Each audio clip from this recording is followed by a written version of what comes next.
দর্শক, কৃষি ও কৃষকের রূপান্তরের আলো নিয়ে কৃষি গবেষণা ফাউন্ডেশনের সার্বিক সহযোগিতায় চ্যানেল 24-এর সাপ্তাহিক আয়োজন কেজিএফ রূপান্তর কৃষিতে স্বাগত জানাচ্ছি আমি ফাইজুল সিদ্দিকী। দর্শক, রূপান্তর কৃষিতে আজকে আমাদের সাথে অতিথি হিসেবে আছেন বাংলাদেশ সরকারের মৎস্য ও প্রাণী সম্পদ মন্ত্রী আব্দুর রহমান এমপি। মাননীয় মন্ত্রী মহোদয়, আপনাকে স্বাগত জানাচ্ছি আমাদের অনুষ্ঠানে। আপনি তো সাম্প্রতিক সময়ে এই মন্ত্রণালয়ের দায়িত্ব নিয়েছেন। আপনার যে ভিশন এবং মিশন এবং সরকারের যে ইশতেহার, এই ইশতেহারের অংশ হিসাবে আপনি এই মন্ত্রণালয়ের দায়িত্ব পাওয়ার পর আপনার পরিকল্পনাগুলো কোথায়? আমার মন্ত্রণালয়ের যে কার্যক্রম, এটি হলো এই দেশের জনমানুষের দৈনন্দিন জীবনের জীবন জীবিকার সাথে একদমই সরাসরি সম্পৃক্ত এবং এই পুষ্টি আমিষ জাতীয় খাদ্যে এই জাতিকে স্বয়ংসম্পন্ন করা এবং এই জাতি সেই পুষ্টিকর খাদ্য নিয়ে যাতে এই জাতি গঠনের সে একটা ভূমিকা রাখতে পারে, প্রতিটি মানুষ রাখতে পারে, সেই লক্ষ্য নিয়েই এই আমিষ জাতীয় খাদ্য, পুষ্টিকর খাদ্য, এগুলো নিয়ে আমাদের একটা মহা পরিকল্পনা আছে। প্রশ্ন হলো যে শেখ হাসিনা বঙ্গবন্ধু কন্যা তার মূল ভিশন হলো যে মাছে ভাতে, এবং বঙ্গবন্ধুর যেই সারা জীবনের লালিত স্বপ্ন ছিল যে এই দেশে কোনো মানুষ গৃহহীন থাকবে না, তারপরে তার স্বাস্থ্যসেবায় অবহেলিত হবে না, তার শিক্ষার অধিকারটুকু পাবে এবং বঙ্গবন্ধু সকলের মুখে হাসি দেখতে চেয়েছিলেন। তো এই স্বপ্ন পূরণের জন্যে তিনি নিরলসভাবে কাজ করে যাচ্ছেন এবং তার একটা ভিশন বলেন, মিশন বলেন, লক্ষ্য বলেন, তিনি সেটি নির্ধারণ করে একটা পথরেখা তৈরি করে দিয়েছে এবং 2041 সালের বাংলাদেশকে তিনি সেইভাবেই দেখতে চান এবং সেই 2041 সালের বাংলাদেশকে তিনি একটা স্মার্ট বাংলাদেশে রূপান্তরিত করতে চান। তো সেটি করতে হলে প্রথমত যে কাজটা করা প্রয়োজন সেটা হলো যে বাংলাদেশের মানুষের খাদ্যের স্বয়ংসম্পন্নতা অর্জন এবং এই আমিষ জাতীয় খাদ্যে উৎপাদন বাড়ানো এবং এটাকে একটা নিরবিচ্ছিন্ন এই খাবার সংগ্রহের যাতে সুযোগ থাকে, মানুষ পেতে পারে, সেই জায়গাটাকে নিশ্চিত করা। তো সুতরাং সব কিছু মিলে আপনার এই যে মাছে ভাতে বাঙালি, এবং আমরা একটা নতুন স্লোগান তুলেছি যে এই শেখ হাসিনার বাংলাদেশে কেউ মাছ ভাতের অভাবে মারা যাবে না। তো এই প্রসঙ্গে কতগুলো কাজ আমাদের করতে হবে, যেমন চিংড়ি চাষের উৎপাদন আমরা বৃদ্ধি করতে পারলে বা সেইটাকে একটা রোগমুক্ত একটা নিরাময় পরিস্থিতিতে সেই চিংড়ি মাছের চাষের যদি বৃদ্ধি আমরা করতে পারি, তাহলে এই চিংড়ি আমরা বিদেশে রপ্তানি করতে পারব, আমাদের বৈদেশিক আয় বাড়বে, মুদ্রা অর্জিত হবে। এছাড়া যে সামুদ্রিক মৎস্য আহরণের জন্যে যে আমাদের পরিকল্পনাগুলো রয়েছে, ব্লু ইকোনমি, সুনীল অর্থনীতি, সুনীল অর্থনীতি, সেই সুনীল অর্থনীতিতে আমরা নানা পদক্ষেপ গ্রহণ করছি, এমনকি আমরা যৌথ উদ্যোগেও সেই মাছ আহরণ করে সেই মাছকে বিদেশে রপ্তানি করতে পারি। আপনার মন্ত্রণালয়ের মিন সন্ধানী নামে একটি জাহাজ রয়েছে, যেটি সমুদ্রে মাছের অবস্থান কী অবস্থা আছে নিয়ে গবেষণা করছে। সাম্প্রতিক সময়ে আপনি আরও 2টি জাহাজ আপনারা আনবার জন্য মৎস্য আহরণের জন্য পরিকল্পনা নিয়েছেন, কিন্তু মিন সন্ধানী এই মুহূর্তে নষ্ট হয়ে আছে। এবং ওই জাহাজ দুটি এখনও আসেনি, আপনি তো দায়িত্ব নিলেন, এর গতিটা কোন জায়গায় আছে, কত দ্রুত এই মিন সন্ধানী চালু হবে এবং জাহাজ দুটি আসবে? না, মিন সন্ধানী চালু করবার যত ধরনের প্রক্রিয়া এটা আমরা অব্যাহত রেখেছি এবং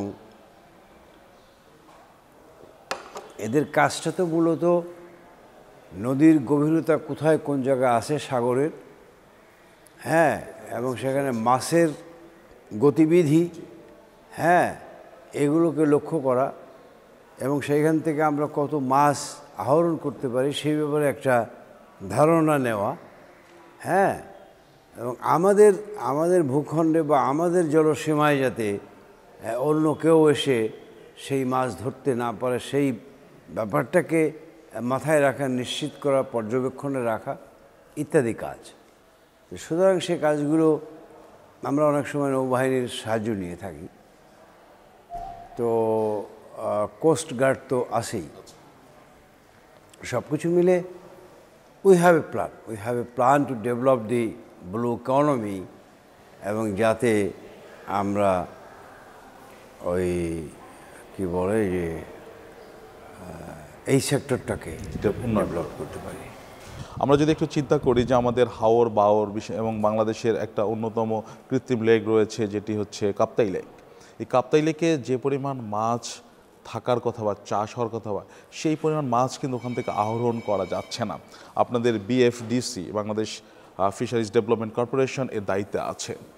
তারা আসলে তাদেরকে নিয়ে আপনার কোনো পরিকল্পনা আছে কিনা যে আমার কাপ্তাই লেকের মাছের যে আহরণ, সেই আহরণ বা চাষ করবার তাদেরকে সক্ষমতা আপনি দিচ্ছেন কিনা? না, ডেফিনেটলি শুধু কাপ্তাই লেকে না, সারা বাংলাদেশের যেখানে নদী, নালা, খাল, বিল, পচা মজা, হ্যাঁ, হাওর বাওর ইত্যাদি আছে, সেখানেই আমরা এই মৎস্য চাষে উদ্বুদ্ধকরণ করা, আমাদের এই মৎস্য চাষে ইন্টারেস্ট নেওয়া এবং প্রতিটি জলজ ইঞ্চিকে কাজে লাগানো এই মৎস্য উৎপাদনে। এবং আজকে মৎস্য উৎপাদনে সারা পৃথিবীর মধ্যে বাংলাদেশ একটা বড় ধরনের সন্তোষজনক জায়গায় আছে এবং ইলিশে আমরা প্রথম আছি।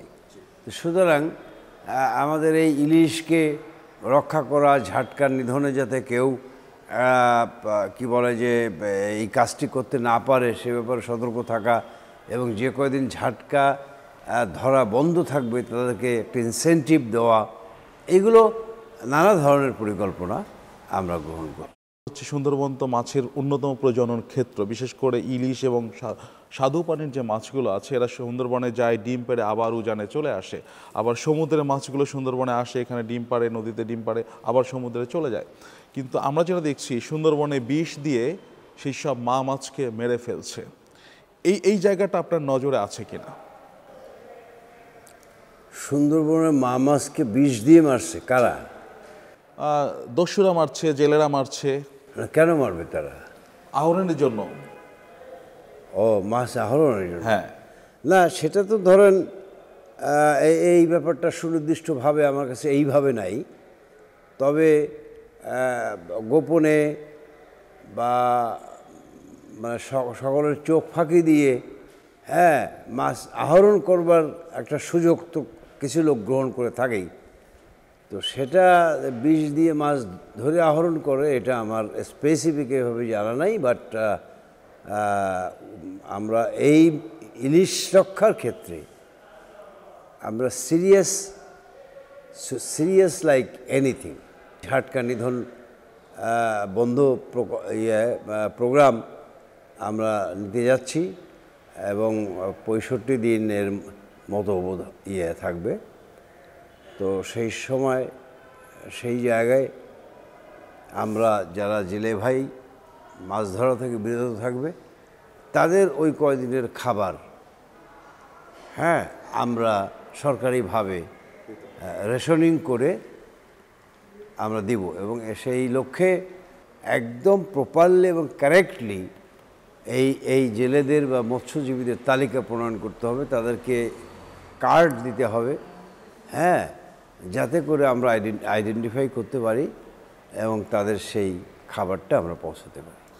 মন্ত্রী আপনি চমৎকার কথা বলছেন। আরেকটা বিষয় আমরা দেখছি যে আমাদের কৃত্রিম প্রজনন হচ্ছে অনেক মাছের, কিন্তু আমাদের সামুদ্রিক মাছ যেগুলো আছে, কোরাল ফিশ যেটাকে আমরা ভেটকি বলি, বা আরও অনেক ধরনের মাছ আছে, সারা পৃথিবীতে এই মাছগুলোরও কৃত্রিম প্রজনন হচ্ছে। আপনার মন্ত্রণালয়ের এই উদ্যোগটা আছে কিনা, বা আপনি নেবেন কিনা? হ্যাঁ, নিশ্চয়ই নেব। ভেটকি আছে, তারপরে আর এক প্রকারের নতুন চিংড়ি জাতের ভেনামি। হ্যাঁ, বেনামি। তো এগুলোকে আমরা পরীক্ষা নিরীক্ষার মধ্যে রাখছি। তো এবং এর স্বাভাবিক ইসের কী বলে চিংড়ির চেয়ে অনেক গুণ বেশি উৎপাদন হয়। তো সব কিছু মিলে ইন এ নাটশেল আমি আপনাকে যেটা বলতে চাই যে এই মৎস্য খাত, এই পশু খাত, এই খাতকে আমরা স্বয়ংসম্পূর্ণ করতে চাই। কারো কাছে যেন আমাদের দ্বারস্থ না হতে হয়, বরং উল্টা আমাদের কাছে দ্বারস্থ হয়ে আমাদের কাছ থেকে মাছ নেবে, আমাদের কাছ থেকে গবাদি পশু নেবে। This is our target. মন্ত্রী, আমরা পশু সম্পদ নিয়ে কথা বলবো, তার আগে একটা বিরতিতে যাব। দর্শক, যাচ্ছে একটা ছোট্ট বিরতিতে, ফিরবো শিগগির, ততক্ষণ আমাদের সাথেই থাকুন।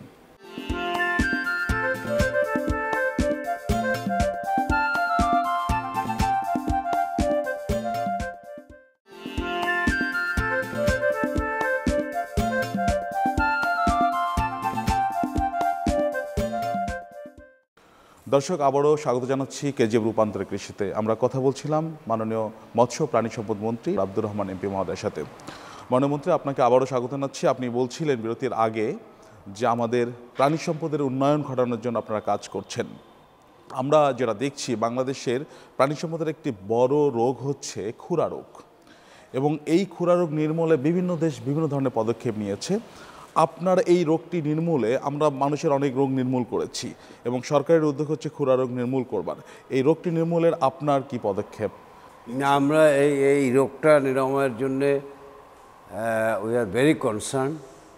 এবং এই খোরা রোগটা আজকের না, এটা বহু কালের আগের থেকেই পরিচিত একটা রোগ এই দেশে, যে গরুদের খোরা রোগ হয়। এবং সেই সময় আপনার ধরেন যে চিকিৎসা ছিল সেটি একটা মান্দাতে আমলের চিকিৎসা। এখন এই চিকিৎসায় নতুন নতুন আধুনিকত্ব মাত্রা যোগ হয়েছে, এবং এর উপরে একটা বড় ধরনের গবেষণা চলছে। এবং এই খোরা রোগ নিরাময়ের জন্যে আমরা একটা ভ্যাকসিনেশনের ইনস্টিটিউশনও গড়ে তুলবার পরিকল্পনা আমাদের আছে। এবং যেই ওষুধপত্রগুলো বাইরে থেকে সাপ্লাই দেওয়া হয় বা আসে, ইম্পোর্ট করে, সেইগুলোর গুণগত মানও আমাদের পরীক্ষা নিরীক্ষা করে দেখার বিষয়টি আমরা শুরু করেছি, যাতে করে এই খোরা রোগের মানে আক্রমণ থেকে আমাদের গবাদি পশু রক্ষা পায়। জি, আপনারা সাম্প্রতিক সময় একটি ডেইরি ডেভেলপমেন্ট বোর্ড আপনারা করবার জন্য আইন করেছেন। এই বোর্ডটা আসলে করলে আসলে রাষ্ট্রের বা খামারির লাভটা কোন জায়গায়, যে চিন্তা থেকে আপনারা বোর্ডটি করেছেন? হ্যাঁ, একটা বোর্ড করা হয়েছে। সেই বোর্ডের একজন চেয়ারম্যান থাকবে, সেই বোর্ডের সদস্য সচিব থাকবে, এবং বিভিন্ন স্টেক হোল্ডার থেকে সেখানে সদস্য নেওয়া হবে। এবং সেই বোর্ডটির মূল লক্ষ্যটাই হলো যে এই যে দুগ্ধজাত জিনিস এবং দুধটা যে আসে, সেই দুধের অনেক সময় খামারিরা দাম পায় না, সেই দামটাকে কিভাবে বৃদ্ধি করা, এবং এই দুধ থেকে একটা বাই প্রোডাক্টের নতুন নতুন বাই প্রোডাক্টকে উৎসাহিত করে কিভাবে আমরা রপ্তানিমুখী সেক্টর করতে পারি, সেই ব্যাপারে এই বোর্ডের মানে ভূমিকা থাকবে। আমরা মুরগির মাংসে, ডিমে এখন মোটামুটি স্বয়ংসম্পূর্ণ, কিন্তু দুধে কিন্তু আমরা এখনও স্বয়ংসম্পূর্ণ হতে পারি না। আমরা যেটা বলছি শ্বেত বিপ্লবের কথা বলছি, এটি নিয়ে আপনারা একটা প্রজেক্টও করেছেন, এলডিডিপি প্রজেক্ট। এই যে প্রজেক্টের যে কার্যক্রম, তাতে আপনার কি মনে হচ্ছে যে আমরা শ্বেত বিপ্লব ঘটাতে পারবো? নিশ্চয়ই পারবো না কেন? কিন্তু প্রশ্ন হলো যে এই দুধের দামটা, এই মিল্ক ভিটার একটা নির্দিষ্ট দামকরণ থাকার কারণে যারা কৃষি খামারি তারা মূলত তাদের সমস্ত উৎপাদন খরচ টরচ মিলে দুধের আসল দামটা যেটা পাচ্ছে আরও পাওয়া উচিত বলে আমি মনে করি। সুতরাং সেই জায়গাটাও আমাদের অ্যাড্রেস করতে হবে এবং সেই বোর্ডটা সেখানেও একটা দৃষ্টি রাখবে। তো এটাই হলো মূলত আমাদের বোর্ডের ভূমিকা বা কাজ। সুতরাং এইখানে আপনার দুধের স্বয়ংসম্পন্ন আমরা খুব তাড়াতাড়ি হতে পারবো।